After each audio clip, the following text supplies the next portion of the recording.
أنا من أنا من أنا لولاكم كيف. Assalamualaikum warahmatullahi wabarakatuh. Waalaikumsalam warahmatullahi wabarakatuh.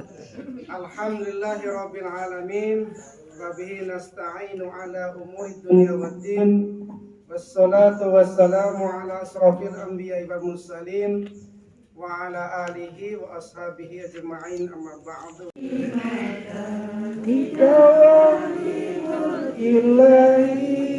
Terima kasih. Ibu-ibu sekalian, yang hadir di depan jenengan itu adalah Pak Ardi yang sebenarnya belum bisa lancar bahasa Jawa. Jadi yang belum bisa bahasa Jawa mohon nanti belajar bahasa Indonesia dulu ya. Yang belum, tapi saya yakin semuanya sudah lancar bahasa Indonesia. Sebagaimana yang disebutkan di flyer itu disebutkan temanya hari ini apa, Bu? Tips rahasia perdagangan yang tidak merugi. Siapa yang di sini berdagang? 1, 2, 3. Hanya 3 ya? 4, 5. Oh banyak, cuman kamu angkat tangan aja. Ya bapak-bapak nggak usah. Nah, tips bagaimana supaya perdagangan tidak merugi. Coba jenengan buka surat Fatir ayat 19. Fatir ayat 19. Innal ladzina yasluna kitaballahi wa aqamus shalah wa anfaqu mimma razaqnahum sirran wa alaniyah yarjuna tijaratan lan tabur. Sesungguhnya orang-orang yang selalu membaca kitab Allah. Kitab Allah itu apa, Bu? Dan orang yang mendirikan sholat, dan orang yang menginfakkan sebagian hartanya, Bu ya?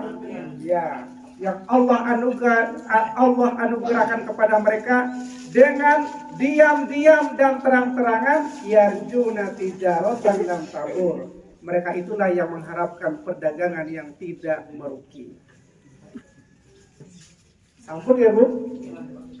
Nah, kata Imam Al-Ghazali bahwa hidup kita itu seperti pedagang. Sepakat ya, Pak? Karena pedagang itu setiap hari menghitung apa? Untung dan rugi. Siapa yang selalu beruntung? Enggak pernah bangkrut? Angkat tangan. Tenang, Bu. Enggak pernah rugi, Bu? Enggak pernah. Jenengan jualan apa, Bu? Jajanan. Mesti laku terus, Bu. Oh ya. Siapa lagi yang kalau bisnis tidak pernah rugi? Jenengan jualan apa, Bu? Jualan kantin. Oh, maksudnya punya kantin gitu ya? Ya, warung. Ya, ibu-ibu, saya penasaran loh, Pak. Bu Sinten ya, yang tidak pernah rugi tadi itu? Bu Susmi, tidak pernah rugi, Bu? Subhanallah, saya nanti pengen belajar ini. Ya. Tapi sesungguhnya bisnis itu tidak lepas daripada untung dan rugi. Sepakat ya? Karena Allah sudah menciptakan berpasang-pasangan. Ada siang, ada laki-laki, ada susah, ada sehat, ada. Seperti itu, Bu. Jadi saya nanti akan berguru dengan Bu Susmi bahwa selama ini tidak pernah rugi dalam bisnis. Luar biasa, Bu. Pak Ardi itu pernah dulu jualan buah di depan Sate Samirono. Isin, Bu, sarjana kok jadi jualan. Ya, jualan buah. Kemudian Pak Ardi pernah jualan mulai dari roti coklat, emping jagung, ceriping pisang, terus bolu, macam-macam. Itu kenapa berpindah-pindah? Karena jual yang ini Enggak, bukan nggak laku Bu, untungnya sedikit. Ya. Nah, jadi hidup kita itu ibarat sebagai pedagang. Maka orang Arab menyebutnya itu al-waktu kaswaif. Waktu itu adalah pedang, Mbak. Pedang. Kenapa orang Arab menyebut waktu itu sebagai ibarat pedang? Karena kalau kita tidak menggunakan waktu dengan baik, maka kita akan rugi. Maksudnya dengan pedang itu kita akan disembelih. Ya Bu? Nah, orang Eropa menyebutnya time is money. Waktu adalah uang. Orang Jakarta menyebutnya ada uang abang sayang, tak ada uang abang ditendang Bu. Ini bahaya ini Bu ini. Ditendang Bu ya. Ya. Jadi kalau tidak ada yang pernah merasakan rugi, siap-siaplah untuk rugi. Bu, kalau jenengan selama ini bisnisnya mulus-mulus terus, siap-siaplah jenengan akan tiba saatnya nanti suatu ketika ada. Itu hukum alam. Ya, hukum alam. Termasuk corona itu ya cara Allah untuk jualannya lerense. Gitu Pak? Iya. Makanya nanti saya ingin belajar dengan Bu Susmi. Ya. Karena hidup kita itu tidak lepas dari dua hal. Dalam berkeluarga pun suami istri, Bu, dulu sejak nikah sampai sekarang pernah marahan nggak sama suami? Hah? Bu Susmi enggak, luar biasa. Tepuk tangan buat Bu Susmi. Luar biasa.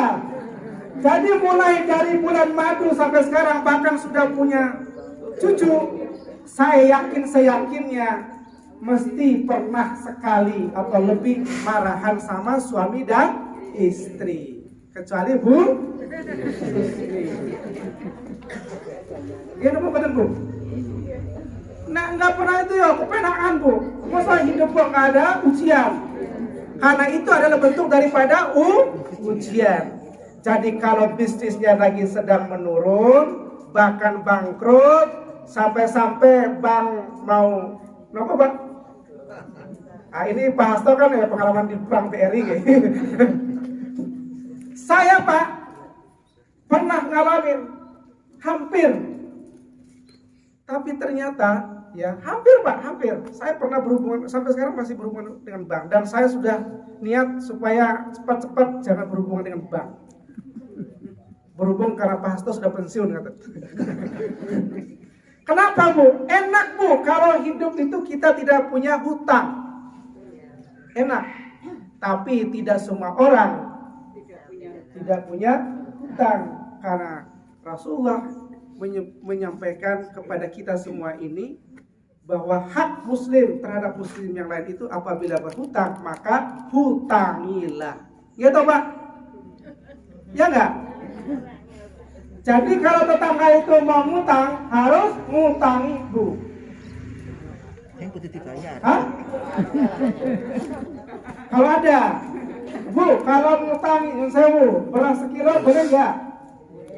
Nah Bu, saya mau beli beras hari ini. Saya pernah Pak, ada seseorang datang ke rumah, Pak Ardi, hari ini saya nggak bisa beli gas. Pinjamkan saya untuk beli gas. Ya pinjam. Yes? Nah, sepakat ya Bu? Ya. Jadi hidup kita itu tidak lepas dari yang namanya ujian. Nah, apa hikmahnya orang yang ketika dia yang sewu bisnisnya itu sedang jatuh sejatuh-jatuhnya? Hikmahnya apa Pak?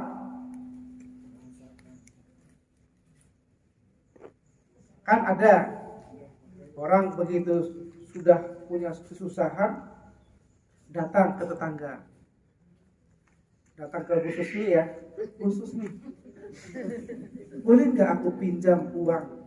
Nggak banyak kok, 50 juta. Nah, buat apa? Jadi ini saya kemarin punya hutang di Bank BRI, kemudian ini sertifikatnya itu dalam apa namanya? Dalam tahapan proses karena sudah 3 tahun nggak bayar. Umpamanya, Bu, masih ingat nggak pengalaman panjenengan begitu jenengan punya masalah kemudian bermunajat kepada Allah kemudian Allah mengabulkan? Pernah nggak? Pernah? Itulah hikmah ujian yang kita dapat. Jadi yang saya bilang tadi itu berdagang jualan itu sebenarnya dari sisi bahasa apa namanya bukan secara konteksnya, tapi substansinya adalah hidup kita itu selalu ada hitungan-hitungan. Kadang hari ini kita jalani dengan baik, tiba-tiba besok